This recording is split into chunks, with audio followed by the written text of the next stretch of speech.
Hello friend, welcome to selection 2021। हम लोगों ने जो एसएससी, आरआरबी, बैंक और एमटीएस में जो भी क्वेश्चन पिछले वर्ष में पूछा गया है उसी को पढ़ रहे हैं। ये 3 पार्ट अपलोड है और ये चौथा पार्ट है। ठीक है, तो चलिए वीडियो को स्टार्ट करते हैं। क्वेश्चन पूछ रहा है कि राज्यसभा के सदस्य के लिए न्यूनतम आयु है। जो राज्यसभा के सदस्य होते हैं वो बनने के लिए उनकी न्यूनतम आयु क्या होती है? इसका राइट आंसर हो जाएगा ए। देखिए, राज्यसभा के सदस्य के बनने के लिए आपको 30 वर्ष पूरा कर लेना चाहिए। ठीक है, अगर 30 वर्ष से एक दिन भी कम रहता है तो आप राज्यसभा के सदस्य बन नहीं सकते हैं। ठीक है, और राज्यसभा जो होता है इसका उल्लेख अनुच्छेद 80 में है। ठीक है, और राज्यसभा जो है स्थायी सदन है। ठीक है, यह कभी भंग नहीं हो सकता है। ठीक है, तो आप ये 2-3 पॉइंट भी रख सकते हैं। ठीक है, और लोकसभा के कार्यकाल लोकसभा का कार्यकाल 5 वर्षों का होता है और राज्यसभा का कार्यकाल कितने वर्षों का होता है? तो 6 वर्ष का होता है। ठीक है, और लोकसभा के सदस्य बनने के लिए आपको 25 वर्ष पूरा होना चाहिए। ठीक है, चलिए तो आगे बढ़ते हैं। अगला क्वेश्चन है कि धन विधेयक पेश किया जाता है। देखिए, धन विधेयक जो है लोकसभा एवं राज्यसभा, धन विधेयक सबसे पहले लोकसभा में पेश किया जाता है और लोकसभा में पास होकर राज्यसभा में जाता है। ठीक है, और राज्यसभा में पास होने के लिए 14 दिन का समय दिया जाता है। यदि राज्यसभा 14 दिन के अंदर अगर पास नहीं करता है तो धन विधेयक स्वतः पास हो जाता है। ठीक है, तो आपको ये याद रखना है कि धन विधेयक पहले लोकसभा में पेश किया जाता है और लोकसभा में पास होकर कहाँ जाता है? तो राज्यसभा में जाता है, और राज्यसभा में कितने दिन समय मिलता है? तो आपका 14 दिन समय मिलता है। तो इसका राइट आंसर कौन हो जाएगा? तो सी हो जाएगा, यानी दोनों, यानी राज्यसभा भी और लोकसभा भी। ठीक है, तो आपको 2 याद रखना। और धन विधेयक इसका उल्लेख अनुच्छेद 110 में है। ठीक है, और धन विधेयक जो होता है वो राष्ट्रपति के स्वीकृति से पेश किया जाता है। तो ये भी आपसे क्वेश्चन पूछ सकता है कि धन विधेयक जो है किसके स्वीकृति से पेश किया जाता है? तो राष्ट्रपति के स्वीकृति से पेश किया जाता है। कोई धन विधेयक है या नहीं ये कौन तय करता है? तो लोकसभा के अध्यक्ष। ठीक है, लोकसभा के अध्यक्ष जो हैं, कोई विधेयक धन विधेयक है या नहीं कौन तय करता है? तो लोकसभा के अध्यक्ष। और धन विधेयक का उल्लेख किस अनुच्छेद में है? तो 110 अनुच्छेद में है। और ठीक है, आपको ये याद रखना, 2-3 पॉइंट याद रखना है। ठीक है, चलिए, और ये भी याद रखते हैं कि कौन कौन धन विधेयक होते हैं। देखिए, संचित निधि, आकस्मिक निधि। देखिए, संचित निधि का उल्लेख जो है अनुच्छेद 266 में है और आकस्मिक निधि का उल्लेख 267 में। तो आपको ये भी दोनों अनुच्छेद भी याद रखना है और ये भी याद रखना कौन धन विधेयक, तो संचित निधि है और आकस्मिक निधि है। ठीक है, चलिए अगला क्वेश्चन पूछ रहा है कि संसद की संयुक्त बैठक बुलाई जा सकती है। देखिए, संसद की जो संयुक्त बैठक होती है वो कब बुलाई जाती है? देखिए, यह राष्ट्रपति बुलाते हैं। ठीक है, और अनुच्छेद 108 के तहत राष्ट्रपति जो है संसद की संयुक्त अधिवेशन बुलाते हैं। और क्यों बुलाते हैं? देखिए, राज्यसभा हो या लोकसभा हो, अगर दोनों में कोई कानून बन रहा है और दोनों में कोई गतिविधियां हो तो उसी को समाधान करने के लिए यह संयुक्त अधिवेशन बुलाई जाती है। ठीक है, तो इसका राइट आंसर हो जाएगा सी। किसी गैर विधीय विधायक पर दोनों संसदों में गतिरोध को समाधान करने के लिए। ठीक है, तो आपको याद रखना है। ठीक है, और इसकी अध्यक्षता कौन करते हैं? तो लोकसभा के अध्यक्ष करते हैं। ठीक है, आपको ये भी याद रखना है। देखिए, बुलाते हैं राष्ट्रपति 108 के तहत, लेकिन इसकी अध्यक्षता कौन करते हैं? तो आपका ये लोकसभा का अध्यक्ष करते हैं। ठीक है, तो आप ये 2-3 पॉइंट आपको याद रखना है। चलिए, अगला क्वेश्चन है कि देश की सर्वोच्च अधिकारी कौन होते हैं? देखिए, देश के सर्वोच्च अधिकारी, इसका राइट आंसर हो जाएगा महानवादी।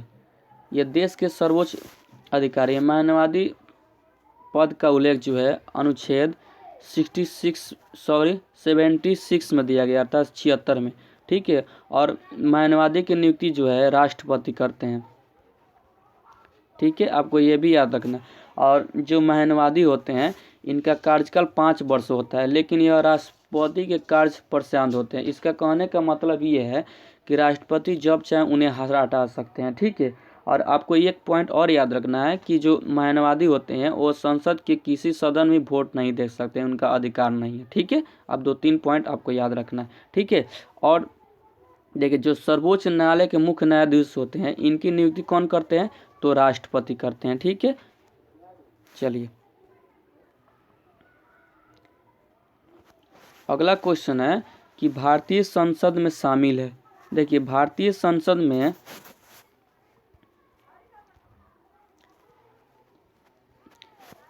राष्ट्रपति, लोकसभा एवं राज्यसभा शामिल होता है, ठीक है। तो आपको 3 याद रखना कि संसद जो है राष्ट्रपति, लोकसभा एवं राज्यसभा मिलकर बनता है। और संसद का उल्लेख अनुच्छेद 79 में दिया गया है, और राष्ट्रपति का उल्लेख 52 में, और लोकसभा का उल्लेख 81 में, और राज्यसभा का उल्लेख 80 में, ठीक है। तो आपको ये 3-4 पॉइंट याद रखना है और अनुच्छेद भी याद रखना है, कॉपी पे लिखते जाना है, ठीक है। तो इसका राइट आंसर हो जाएगा आपका ए, लोकसभा, राज्यसभा एवं राष्ट्रपति, ठीक है। चलिए तो आगे बढ़ते हैं। अगला क्वेश्चन है कि राज्यसभा में अधिकतम सदस्य होते हैं। देखिए, राज्यसभा जो होता है वह स्थायी सदन है और इसका कार्यकाल कितने वर्ष का होता है, तो 6 वर्षों का होता है, ठीक है। और राज्यसभा में जो है इसका ऑप्शन क्या दिया है देख लेते हैं। देखिए, राज्यसभा में अधिकतम संख्या जो है वो आपका आंसर हो जाएगा 250, ठीक है। आपका राइट आंसर हो जाएगा बी, ठीक है। और चलिए तो आगे बढ़ते हैं। अगला क्वेश्चन है कि लोकसभा में अधिकतम सदस्य कितने होते हैं। देखिए, लोकसभा में अधिकतम संख्या जो है इसका राइट आंसर हो जाएगा 552, ठीक है। देखिए, 500 + 2 होते हैं, ठीक है। 2 कौन होते हैं, आंग्ल भारतीय होते हैं, जो राष्ट्रपति लोकसभा में 2 व्यक्तियों को नियुक्ति करते हैं, ठीक है। तो देखिए, 550 सीट में से 530 जो आना है राज्य से, और 20 कहाँ से आना है, केंद्र शासित प्रदेश से। लेकिन राज्य से तो आ रहे हैं 530 और केंद्र शासित प्रदेश से आ रहे हैं कितना, 13। तो टोटल के 530 और 13 कितना होगा, 543, ठीक है। और 2 एंग्लो इंडिया के सदस्य की नियुक्ति करते हैं कौन, तो राष्ट्रपति। तो कितना हो गया, तो आपका हो गया 545। तो अभी वर्तमान समय में लोकसभा की सीट कितना है, तो 545 है। आपको ये याद रखना है। एक और चीज़ याद रखना है कि जो लोकसभा होता है इसका उल्लेख किस अनुच्छेद में है, तो 801 के तहत में, ठीक है। और लोकसभा का कार्यकाल कितने वर्षों का होता है, तो आपका 5 वर्षों का होता है, ठीक है। और लोकसभा भंग कौन करता है, तो राष्ट्रपति करते हैं। और राष्ट्रपति किस अनुच्छेद के तरफ भंग करते हैं, तो आर्टिकल 85 के तहत। आपको ये 3-4 पॉइंट आपको याद रखना है, ठीक है। और लोकसभा होता है जो अस्थायी सदन होता है, ठीक है। ये 2-3 पॉइंट आपको याद रखना है। नेक्स्ट क्वेश्चन है कि वित्त आयोग का गठन कौन करता है। देखिए, वित्त आयोग जो होता है इसका उल्लेख अनुच्छेद 280 मैंने 280 में दिया गया, ठीक है। और एसएससी में यही क्वेश्चन पूछा हुआ है कि वित्त जो आयोग होता है उसका उल्लेख किस अनुच्छेद में है, तो 280 में, ठीक है। और इसका राइट आंसर हो जाएगा कि वित्त आयोग की गठन कौन करता है, तो इसका राइट आंसर हो जाएगा बी। देखिए, वित्त आयोग जो होता है उसकी गठन राष्ट्रपति करते हैं, ठीक है। चलिए, और ये भी सी में दिया, प्रधानमंत्री जो होते हैं, प्रधानमंत्री नियुक्ति कौन करते हैं, तो ये भी राष्ट्रपति करते हैं, ठीक है। और नियंत्रक एवं महालेखा परीक्षक की नियुक्ति कौन करते हैं, तो ये भी राष्ट्रपति करते हैं। तो आप 2-3 पॉइंट याद रखने जाइएगा और नोटबुक बनाते जाइएगा, ताकि भविष्य में आने वाले एग्जाम में आपसे क्वेश्चन पूछ सकता है, ठीक है। अगला क्वेश्चन है कि भारतीय संसद किसी राज्य के नाम, सीमा में बदलाव कर सकती है। देखिए, जो संसद है उसमें लोकसभा है, राज्यसभा है और राष्ट्रपति मिलकर संसद का निर्माण होता है, ठीक है। तो यही कह रहा है कि जो मतलब किसी राज्य के सीमा में नाम में अगर चेंज करना हो तो साधारण बहुमत से करेगा, विशेष बहुमत से करेगा, या इनमें से दोनों से। तो देखिए किसी भी राज्य के नाम सीमा में बदलाव करना है तो उसमें साधारण बहुमत से किया जाता है। ठीक है, तो इसका राइट आंसर हो जाएगा ए। देखिए साधारण बहुमत में क्या है, नाम हो, सीमा हो, जैसे कोई राज्य है उसको केंद्र शासित प्रदेश बनाना, उसमें साधारण बहुमत से प्राप्त किया जाता है। ठीक है, और विशेष बहुमत से क्या होता है कि जैसे राज्य के नीति निर्देशक तत्व में मतलब कोई चेंज करना हो, या मौलिक अधिकार में कुछ चेंज करना हो, या मौलिक अधिकार को हटाना हो, तो उसमें विशेष बहुमत का प्रयोग किया जाता है। ठीक है, और देखिए जो भी संसद में संशोधन होता है उसकी प्रक्रिया कहाँ से लिया गया है, तो दक्षिण अफ्रीका से लिया गया। ठीक है, और इसका उल्लेख किस अनुच्छेद में है, संविधान संशोधन का उल्लेख किस अनुच्छेद में है, तो 368 में। आपको ये भी याद रखना है। ठीक है, चलिए आगे बढ़ते हैं। अगला क्वेश्चन है कि संसद के वेतन कौन निर्धारित करता है। जो संसद के वेतन होता है, भत्ता मिलता है, वो कौन निर्धारित करते हैं। तो देखिए संसद के सदस्य ही अपना वेतन निर्धारित कर लेते हैं। ठीक है, तो इसका राइट आंसर हो जाएगा संसद द्वारा, सी। ठीक है, जो संसद के सदस्य होते हैं वो लोकसभा हो या राज्यसभा, वो अपने आप तय कर लेते हैं कि हाँ मतलब 150% लेना है कि 200% लेना है। ठीक है, तो चलिए आई होप कि आप समझ चुके होंगे।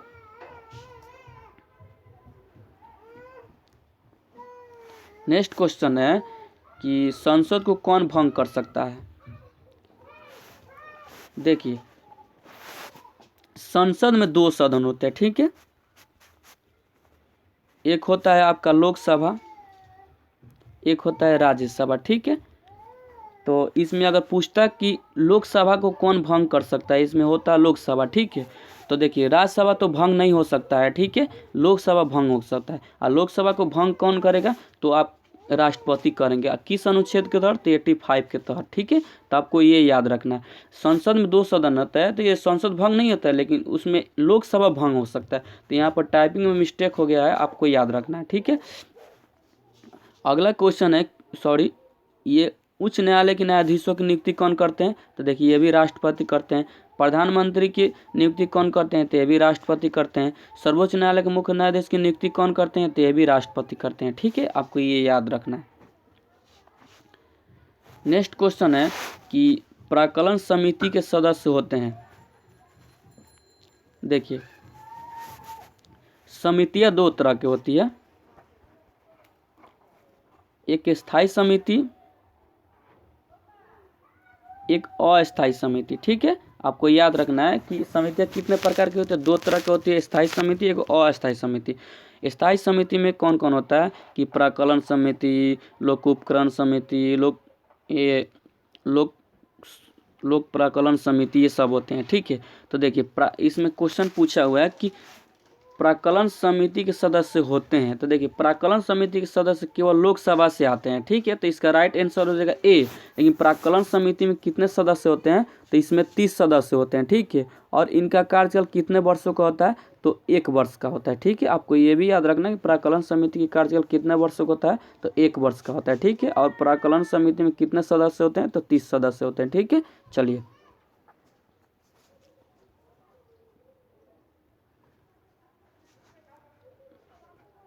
नेक्स्ट क्वेश्चन है कि प्रधानमंत्री बनने के लिए न्यूनतम उम्र क्या होनी चाहिए। जो भारत के प्रधानमंत्री हैं जैसे नरेंद्र मोदी हैं, उनको बनने के लिए क्या उम्र चाहिए। तो देखिए इसका राइट आंसर हो जाएगा आपका ये। देखिए प्रधानमंत्री जो है उनको कम से कम 25 वर्ष उम्र पूरा कर लेना चाहिए। ठीक है, और लोकसभा के सदस्य बनने के लिए 25 वर्ष, और राज्यसभा के सदस्य बनने के लिए 30 वर्ष। ठीक है, और राष्ट्रपति बनने के लिए कितना उम्र चाहिए, तो ये आपका 35 वर्ष। ठीक है, तो आई होप कि 2-3 पॉइंट आपको याद कर लिए। और देखिए प्रधानमंत्री के संबंध में देखिए 74 क्या कहता है कि एक मंत्री परिषद होगा। ठीक है, और जिसका हेड कौन होंगे, तो पीएम होंगे। ठीक है, तो इसका उल्लेख जो है 75 में है। तो प्रधानमंत्री का उल्लेख किस अनुच्छेद में है, तो 75 में है, और मंत्रिपरिषद का उल्लेख किस अनुच्छेद में है, तो 74 में। और मंत्रिपरिषद का हेड कौन होंगे, तो प्रधानमंत्री होंगे। ठीक है, और प्रधानमंत्री का कार्यकाल कितने वर्षों का होता है, तो आपको याद रखना है 5 वर्षों का होता है। ठीक है, और इनकी नियुक्ति राष्ट्रपति करते हैं। ठीक है, तो चलिए आगे बढ़ते हैं। अगला क्वेश्चन है कि निम्नलिखित में से स्थायी समितियां हैं।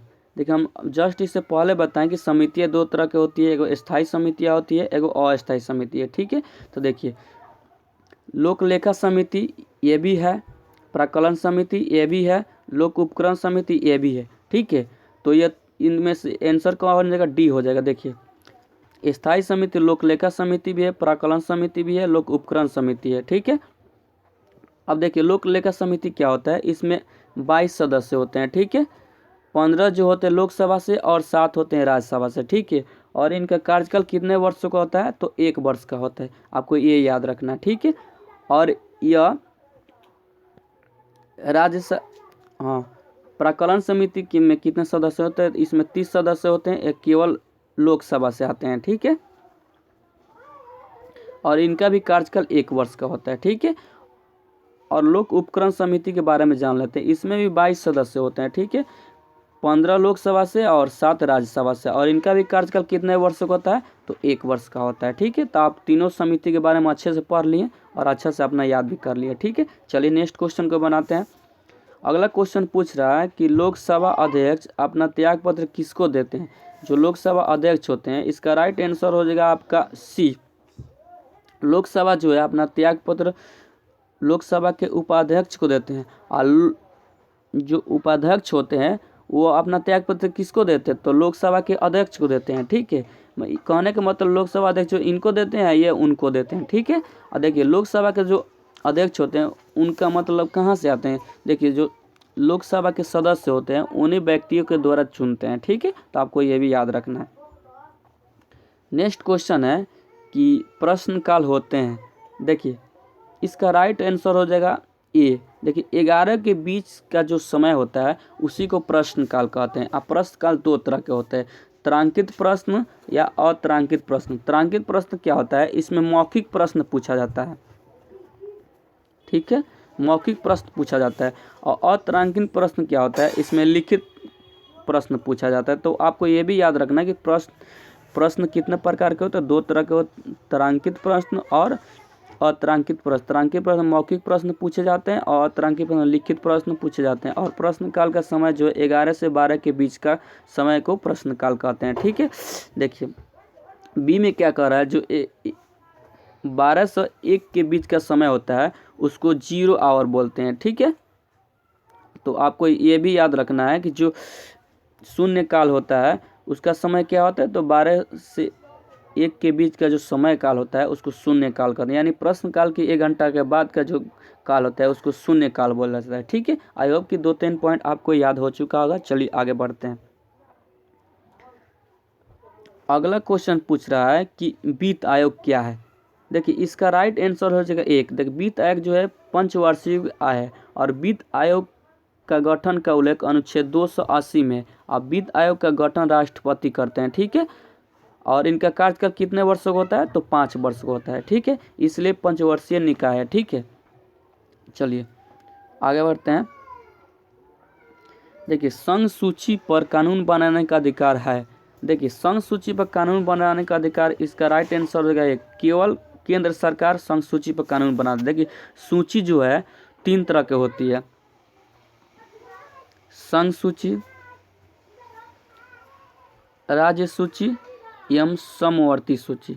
ठीक है, और यह किस अनुसूची में है, तो 7वीं अनुसूची में। आपको ये याद रख। देखिए संघ सूची पर कानून बनाने का अधिकार केंद्र सरकार को है, राज्य सूची पर कानून बनाने का राज्य सरकार को, और समवर्ती सूची पर कानून बनाने का केंद्र और राज्य दोनों का है। ठीक है, देखिए संघ सूची में पहले 97 विषय था, अब कितना है, तो 100 है। ठीक है, आपको ये भी याद रखना है। और राज्य सूची में पहले 66 विषय था, अब कितना है, तो 61 है। ठीक है, और समवर्ती सूची में पहले 47 विषय था, अब कितना है, तो 52 विषय। तो आप 2-3 पॉइंट आपको याद रखना है। ठीक है, चलिए नेक्स्ट क्वेश्चन बनाते हैं। बोल रहा है पहले वित्त आयोग का गठन किया गया था। जो वित्त आयोग अभी जस्ट बताएं कि इसका उल्लेख अनुच्छेद 280 में है, और इसकी नियुक्ति राष्ट्रपति करते हैं, जिसका कार्यकाल 5 वर्ष होता है। देखिए इसका राइट आंसर होगा, जो वित्त आयोग का गठन पहली बार 1950 में होता है। ठीक है, चलिए और